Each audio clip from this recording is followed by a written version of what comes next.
Michael Lefebvre, la chaîne L'équipe RTL. C'est la première fois que tu vas affronter le FC Porto. Est-ce qu'il y a une certaine impatience à jouer contre ton ancien club?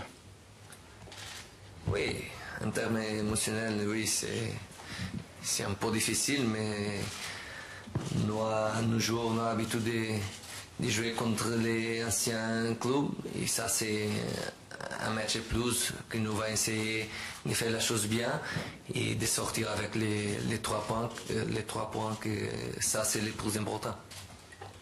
Bonsoir João, Karim. Sim, na pergunta se em termos emocionais vai ser mais complicado jogar contra o Porto, que é a primeira vez que o João encontra o Porto.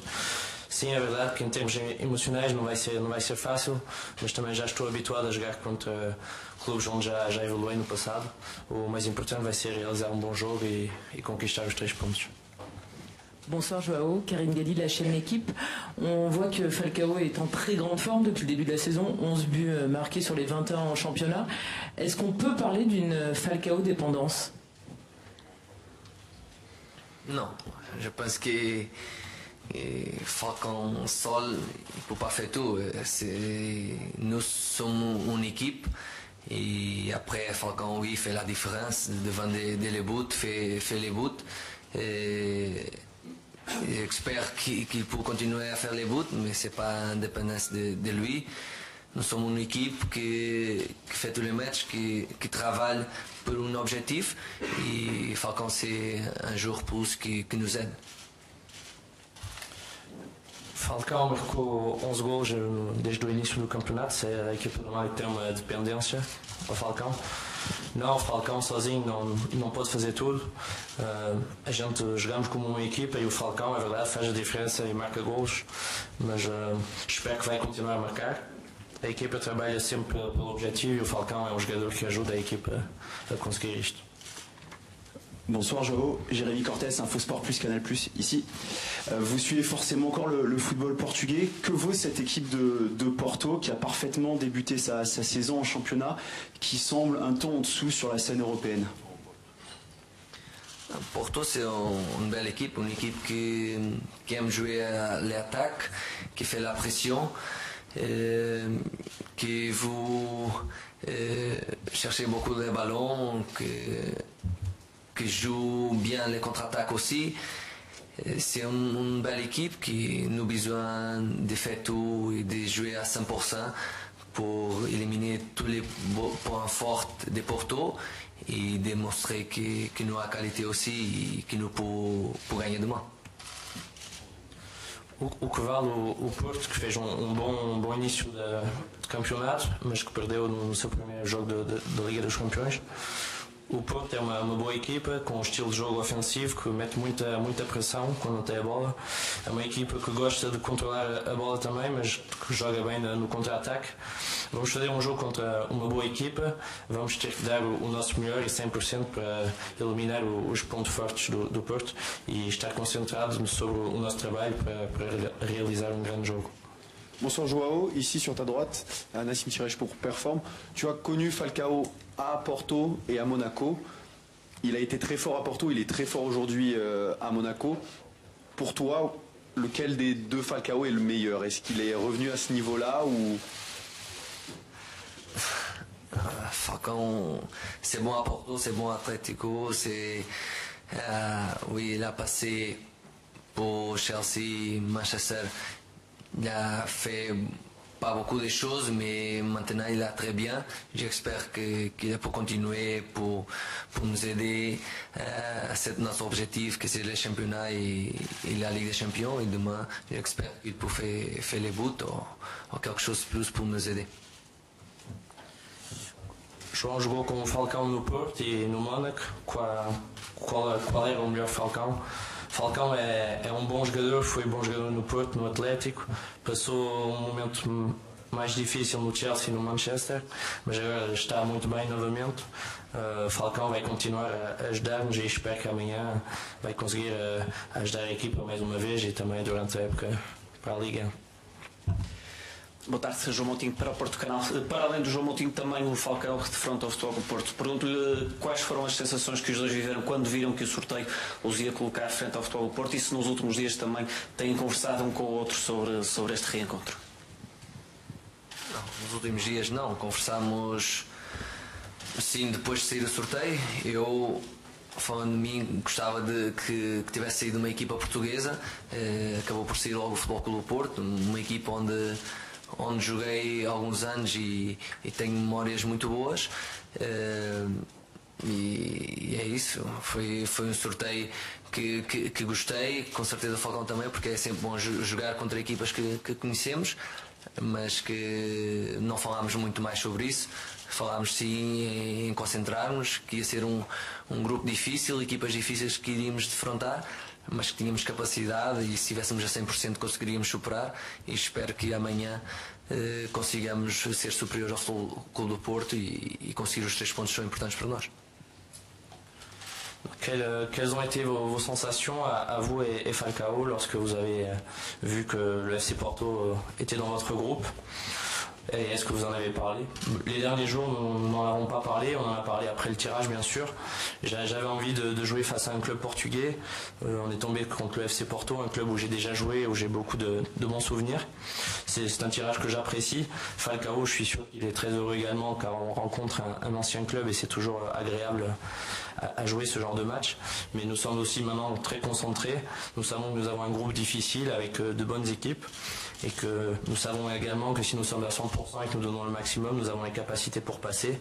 Et demain soir, nous allons essayer d'être supérieurs au FC Porto pour nous imposer. Boa noite, João. Sérgio Pereira Cardoso, para a CMTV. Pergunto-lhe se o facto de ter vários portugueses na equipa, incluindo o treinador, ou pelo menos jogadores que conhecem muito bem e já passaram pelo futebol português, se isso facilita na análise e enfrentar o Futebol Clube do Porto. E uma segunda questão, Ricardo Quaresma e Pepe, principalmente o primeiro, tiveram grandes recepções na ida ao Estádio do Dragão. Espera algo semelhante com o João Moutinho quando acontecer essa saída ao Estádio do Dragão? Respondendo à primeira pergunta, penso que pode facilitar um pouco a análise pelo conhecimento que temos do futebol português e por visualizarmos esses jogos, mas todos os clubes que vamos enfrentar são analisados da mesma maneira, da parte, penso, da equipa técnica e também da parte dos jogadores, é analisado da mesma maneira e por isso torna as coisas mais fáceis e igualmente iguais se fosse outro clube qualquer. O Porto, sim, como disse, é uma boa equipa. Analisámos e o Mister transmitiu-nos as ideias base para podermos amanhã impor dentro de campo e é isso que vamos tentar fazer amanhã para sermos superiores. A segunda questão, acho que é a recepção que tiveram, acho que é o reconhecimento daquilo que deram pelo clube. Tudo fizeram para ganhar e para dar o seu melhor pelo clube e claro que gostaria de ter essa recepção porque é um clube que me diz muito e que eu sou apoiante e com certeza eles se lembram, como eu me lembro, de todas as vitórias que tivemos ao longo dos 3 anos que lá estive. Donc, 2 questions. La première, est-ce que le fait d'avoir plusieurs joueurs portugais ou qui connaissent le football portugais rend l'analyse de l'adversaire plus facile? Donc oui, c'est vrai que ça peut aider un petit peu par rapport à l'analyse qu'on a sur le FC Porto et spécialement le foot portugais. Mais nous analysons tous les adversaires de la même façon. C'est l'analyse du staff et les conseils qu'ils nous donnent qui rendent les matchs plus faciles. Porto est une bonne équipe. Nous l'avons analysé comme d'habitude. Le coach nous a fait passer les idées directrices pour la rencontre de demain. À nous d'essayer de suivre le plan au plus proche et d'être supérieur au FC Porto. La deuxième question, Quaresma et Pep ont reçu une grande ovation pour leur retour au Dragao. Est-ce que vous aimeriez avoir le même accueil? Je pense que j'ai vu cet accueil.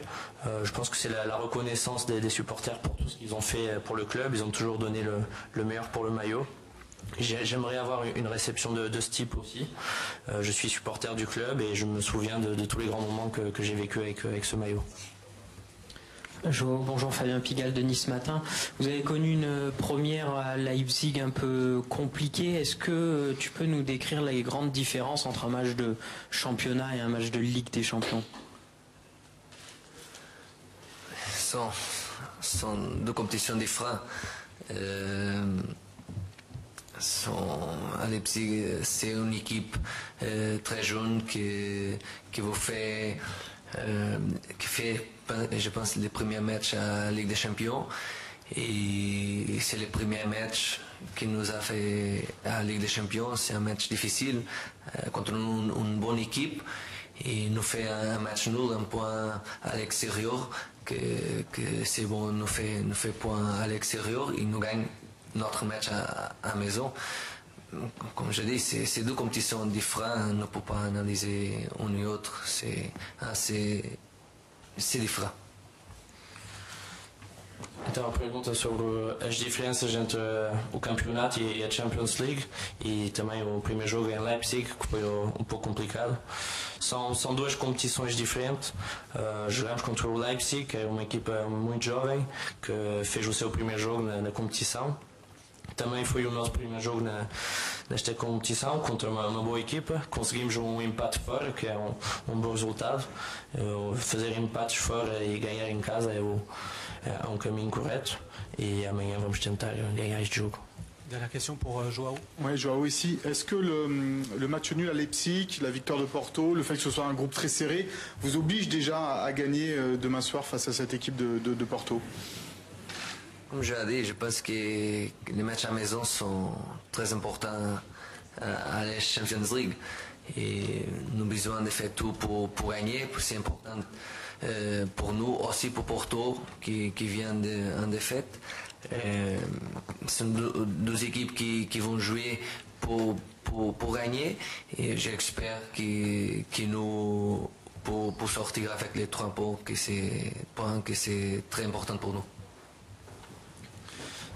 Depois do empate em Leipzig e a derrota do Porto, amanhã é um jogo muito importante para as duas equipas. Sim, como disse, os jogos em casa são muito importantes, ainda mais na Champions League.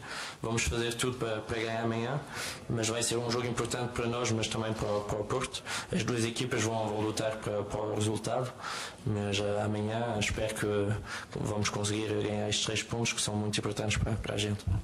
Question pour Mr. Jardim, s'il vous plaît. Boa tarde, Leonardo Jardim, aqui deste lado, Miguel Terrão para a SIC Notícias, boa tarde. O facto do Futebol Clube do Porto chegar aqui ao Mónaco isolado na frente do campeonato, tendo conquistado a 7ª vitória consecutiva, poderá trazer mais dificuldades àquilo que já era a dificuldade deste jogo? Com certeza, estamos a falar que o Porto é uma excelente equipa e a 3 ou 4 dias conseguiu a liderança do campeonato, é uma equipa que está motivada.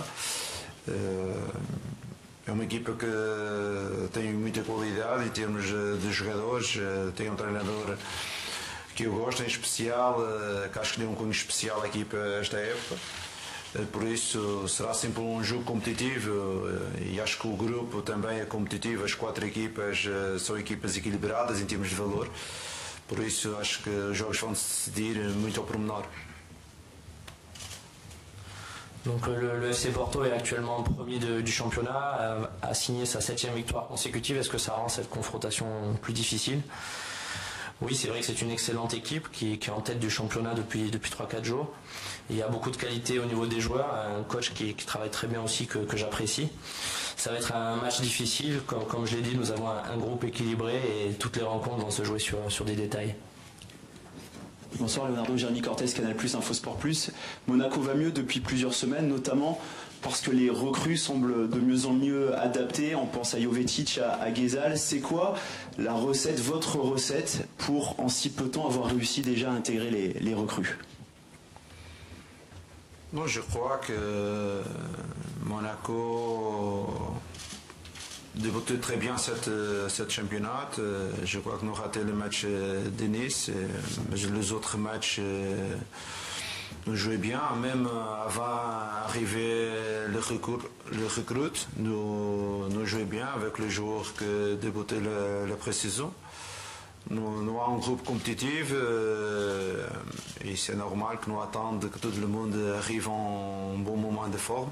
Pour l'équipe gagner chaque jour plus qualité, plus intensité e plus qualité no seu foot. Leonardo Jardim, boa tarde, Rodrigo Magalhães, em direto para Sport TV+. Juste, on va attendre la traduction. Sim, então a pergunta sobre O Mónaco realizou um bom início de campeonato e que a equipa está melhor com os novos jogadores também que estão mais adaptados, como o Jovetic e o Ghezal. E qual é o segredo do Mister para a integração dos novos jogadores? O Mónaco começou bem o campeonato. É verdade que tivemos um jogo menos bom contra o Nice, mas jogamos bem desde o início com os jogadores que fizeram a pré-época. Mesmo antes da chegada dos reforços tivemos bons resultados. Temos um grupo competitivo com bons jogadores e é normal a gente esperar o bom momento de forma de cada um para poder ajudar a equipa e trazer mais qualidade e intensidade ao nosso grupo. Agora sim, Leonardo Jardim, boa tarde de novo, em direto para a Sport TV+. Terá analisado o Futebol Clube do Porto e terá analisado também o que se disse do Porto depois da estreia na Liga dos Campeões este ano. A ideia que está em causa, mesmo junto do Sérgio Conceição, é dos desequilíbrios do Futebol Clube do Porto na dimensão europeia. Ficou com a ideia de um Porto com desequilíbrios na dimensão europeia, nos Jogos Europeus, e a necessidade de outro chip, digamos? Pessoalmente, eu acho que as competições europeias, a grande diferença para os jogos do campeonato é que só os melhores de cada campeonato jogam. E quando os jogos se tornam mais equilibrados, os desequilíbrios são mais importantes. E acho que neste último jogo o Porto não esteve tão bem, mas não acredito que seja por um modelo que o Porto jogou, porque nós fomos o ano passado à meia-final da Champions League com 2 avançados e continuamos sempre dentro deste modelo. Por isso o Porto joga com 2 avançados e poderá o fazer, mas poderá o não fazer também amanhã. Mas isso cabe ao Sérgio tomar essa decisão. Donc, pour faire une analyse de Porto, Porto est une équipe très équilibrée en championnat, mais en Champions League est assez déséquilibrée. Elle a encaissé des buts contre Beşiktaş. Que pensez-vous de ces déséquilibres? Personnellement, je trouve que la principale différence entre les compétitions européennes et le championnat sont que ce sont les meilleures équipes de chaque championnat qui s'affrontent. Du coup, ça crée des matchs très difficiles où les détails peuvent décider de la rencontre. Je ne pense pas que lors de leur défaite contre Beşiktaş, Porto n'a pas été bien, n'a pas été bon en raison de son système. Il joue avec 2 attaquants. L'année dernière, nous avons joué avec 2 attaquants et nous avons atteint les demi-finales de la Champions League. Donc je ne pense pas que ce soit en raison du système qu'ils aient perdu ce match. Demain, Porto pourra jouer avec 2 ou un seul attaquant, cela dépendra de Sergio. Bonsoir Leonardo, avec le retour de Thomas Lemar dans le couloir gauche, du côté droit il y a une concurrence entre Ghezal et Lopez. Est-ce qu'il y a un des 2 joueurs qui a pris l'ascendant sur l'autre et est-ce que vous pouvez nous parler des caractéristiques de ces 2 joueurs s'il vous plaît? Merci. Bon, Ghezal et Rani peut jouer à droite, aussi Rani peut jouer à gauche. La différence entre les deux, Rani peut-être c'est un joueur plus explosif, plus de profondeur, plus agressif. Ghezal c'est un joueur qui aime jouer ballon en pied, mais je donne plus de circulation de ballon. Et c'est ça, sont 2 joueurs importants, dépendent de la stratégie, dépendent du jeu, dépendent du moment de jeu. Demain, un va jouer. O Lemar vai certamente voltar e jogar no lado esquerdo. Na direita há uma concorrência entre o Ghezal e o Lopes. Se pode explicar as diferenças entre os 2 jogadores. O Ghezal tanto o Ghezal como o Rony podem jogar à esquerda como na direita. É verdade que o Rony tem um jogo mais explosivo, é mais agressivo. O Ghezal joga mais com bola no pé, é mais interessante para a circulação de bola. E os 2 jogadores são jogadores importantes e vai depender da estratégia e do momento do jogo, mas certamente que amanhã um dos 2 vai jogar. Coach, bonsoir. Jusqu'à présent, c'est Diego Benaglio qui jouait avec la blessure de Subasic. Est-ce que le gardien croate est apte pour jouer demain ou quel est votre choix là-dessus? Non, il a comme 3-4 jours d'entraînement progressif. Il n'a pas la condition pour jouer titulaire. Il va jouer d'hier.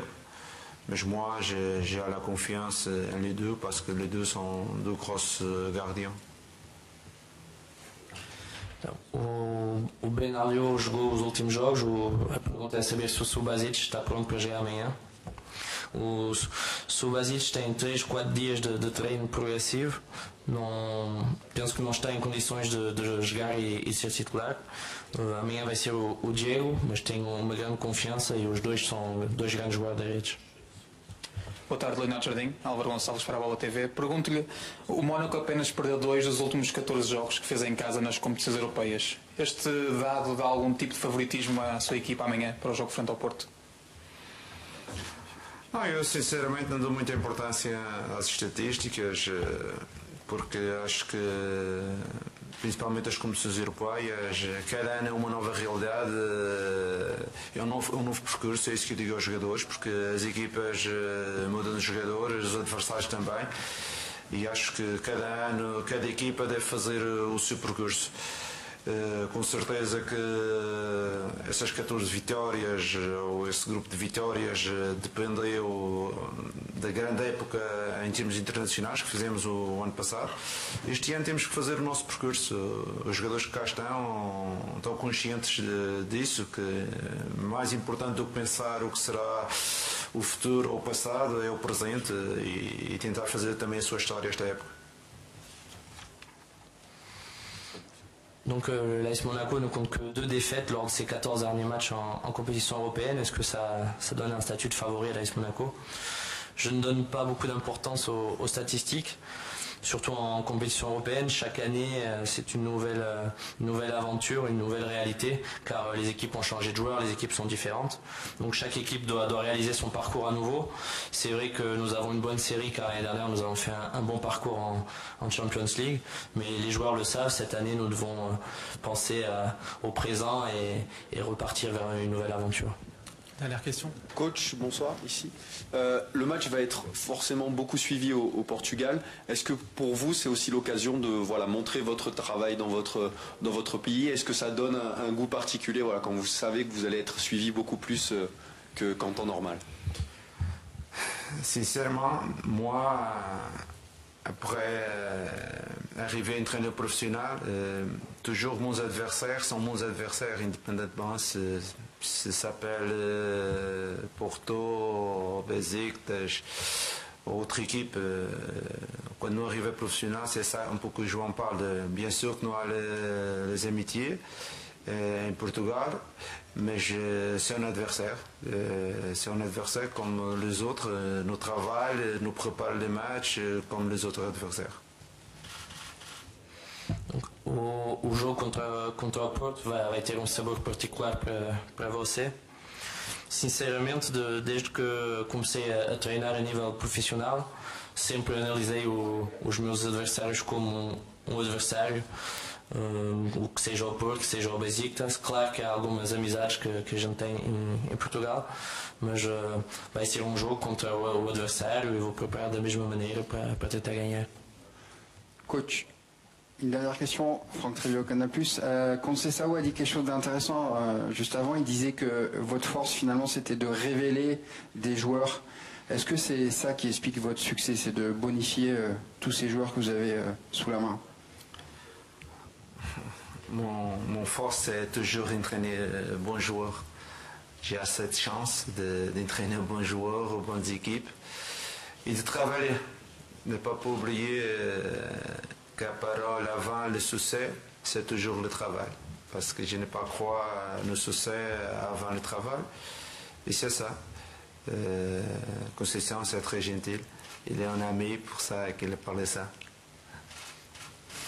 Sérgio Conceição disse que a sua força era de conseguir revelar cada vez novos jogadores, jovens jogadores. A minha força é sempre de treinar bons jogadores e tenho esta chance que é de treinar bons jogadores e boas equipas, mas antes de tudo acredito no trabalho, porque antes do sucesso vem sempre o trabalho. O Sérgio disse isso porque é meu amigo. Merci beaucoup.